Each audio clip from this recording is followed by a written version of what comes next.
Yo, what's good YouTube? Hope you guys are doing well today. And as you guys can see on your screen, we're going to go ahead and do an Inform Hulk review today for you guys. So, before we get into anything, I'm going to go ahead and explain why I exactly bought Inform Hulk. You guys are probably thinking to yourself, why in the world would you buy him? Team of the Season is about to come out. He's kind of a waste of coins, don't you think?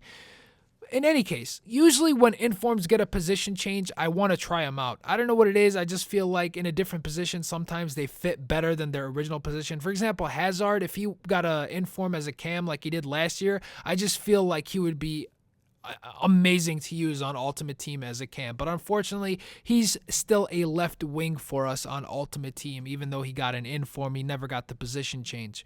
I mean, he plays left wing in real life, so I can't say anything about him. But with Hulk going from right wing to striker, I went ahead and said, you know what? Let me just drop this 271,000 coins on him. I'll make a review in the process, and I'll get to try him out. You guys already know that the regular default Hulk card was not great, and I've expressed my feelings about the normal Hulk right wing card. I've not been a fan of it. So I thought, you know, these deadly stats that this man has, he probably would be a beast striker. I mean, he's got great strength, so I'm sure he won't get pushed off the ball. His agility isn't great, but maybe it'll make up, maybe his strength and shooting will make up for it. So you see his stats, you see 91 pace, you see 89 shooting, you see 79 passing. You think to yourself, my goodness, this is going to be one of the best strikers I've ever used. Put him on the right side or as a solo striker in a 4-2-3-1 and see what he can do, see what he can create, see what kind of long shots he can make. He's got 99 shot power, so you could think he could rocket some from outside of the box.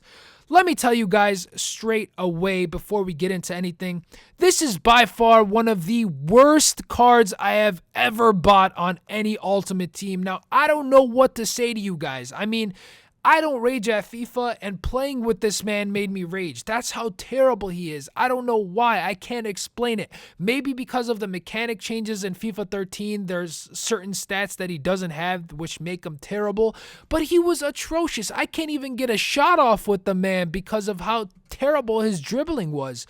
I don't know, guys. I don't really know what to say. That 91 pace does not feel like 91 pace. That 89 shooting definitely does not feel like 89 shooting. And that 85 dribbling for sure doesn't feel like 85 dribbling. Now, I'll give him two things. One, he's really good in the air. So when I tried crossing it to him, he would actually win a lot of the balls in the air. I can't really say anything about that. He's really good in the air. He would even outperform people who were taller than him or stronger with him in the air. No complaints about his heading. His passing also wasn't that bad. I did set up a couple of goals nicely with him, so I can't say his passing was terrible.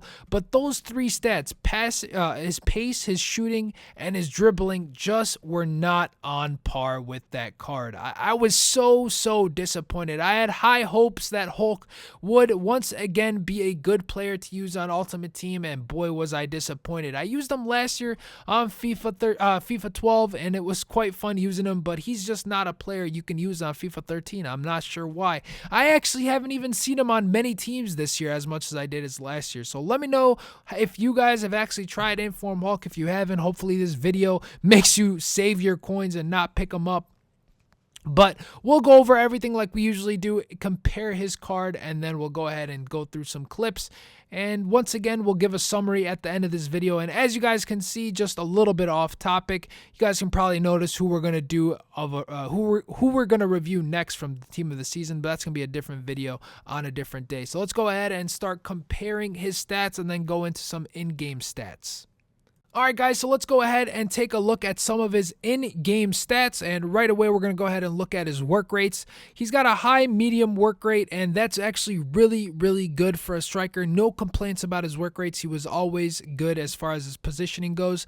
Now his 2-star weak foot does really show. His right foot is absolutely worthless. If you guys do want to actually give him a shot, make sure you don't shoot with his right foot. That ball is not going to go anywhere with his right foot. 4-star skill moves, always good for a striker to have, and he does have that, so no complaints there whatsoever. But we're going to go ahead and look at his physical attributes here real quick. Now, you can see his physical attributes are crazy good, especially that 90 strength and 95 acceleration. But I really think there are two key stats that play a major role to why he doesn't feel as quick as his card says and as strong as his card says. That agility and balance being in the low 80s, I really think that's what makes a difference. I feel that agility and balance are so important this year when you're trying to fight off defenders and when you're trying to slither through the defense. I think those two stats are very important, and that's probably why he actually feels slower and weaker than he truly is, simply because his agility and balance are lower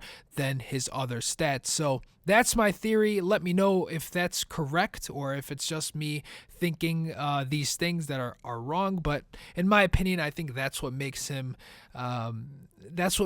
slower than what his card actually says. But moving on, mental attributes don't change is what I've heard from people. I do apologize for making that error in my previous video, but you guys can see his stats are just crazy, man. You would think that you would at least get some nice long shots with this guy, but I don't even think I got one off. He's got crazy good stats, even that 99 shot power.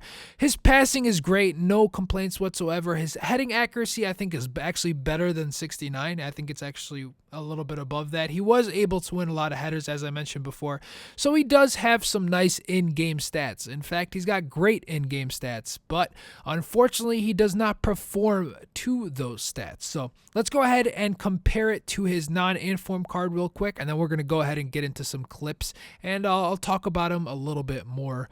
I've already trashed him as much as possible, so I'm not sure what else I can say about him, but we'll go ahead and show you some clips after this right away.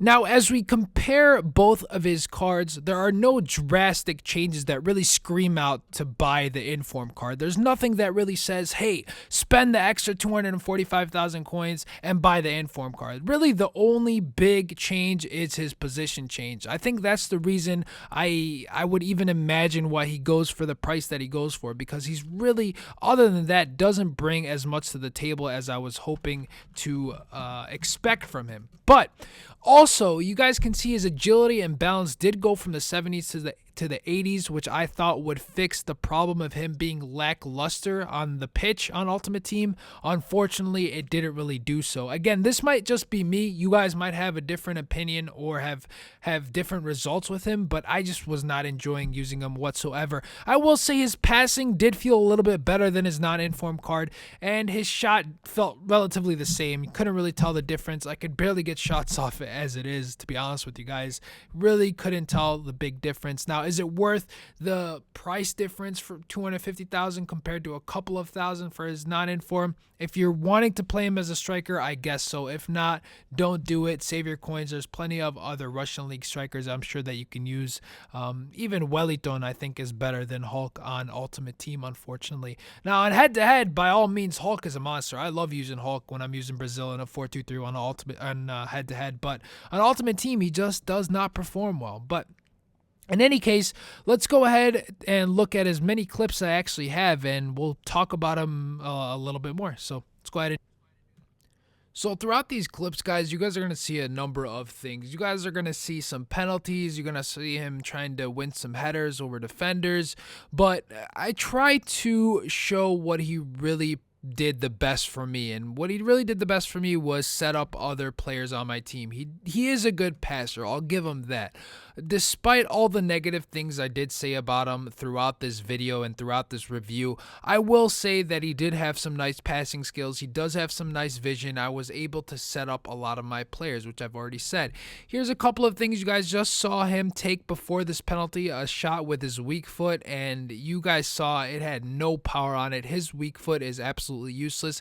He is a good penalty kick taker, no complaints there. He did finish a couple of penalties that I got, but is that really worth 271,000 coins? Is Inform Hulk, does he bring anything else to the table that's worth his price tag? And I will say no. You know, he's definitely not worth the price tag. He's able to do things like he did just there, a nice pass to Alexander Song, who puts it in, and that's not worth it to me. You know, as a striker, I want him to be able to take those long shots. I want him to be able to outmuscle defenders, able to slither past defenses, but he just wasn't doing that. He was doing very generic things for me that maybe a Cam would be able to do. So perhaps he would be playing better as an outside right cam, much like Alessandro Diamanti. Maybe that would be a better role for Inform Hulk, as an outside right cam, and come in and try to demolish that ball with his left foot. But even so, there are a couple of long shots I took with him, and they weren't really that great. I will say that his finishing is pretty good, as you guys see right there. He puts it in nicely,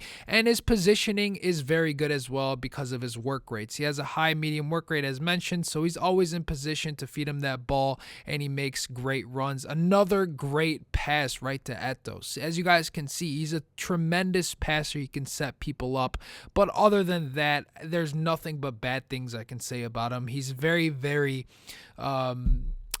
clumsy with the ball, I guess I should put it that way. He's very clumsy with the ball.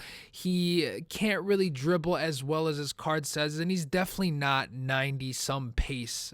Definitely not 90-some, way slower than that. He did show off his strength occasionally, just like you guys saw right there against Pepe, but let's just go over his pros and cons. So his pros is his passing and his vision, and that's really about it. His cons is almost everything else. None of the stats match his card. His price is way overpriced, and he's just not worth it. There are other strikers that can do the job for way cheaper. So with that said, guys, that's my Inform Hulk review. I hope it wasn't too long. Let me know if you guys want to see shorter reviews instead.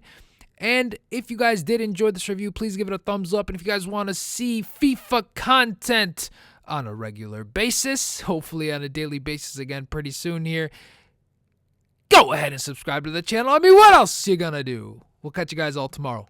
Later.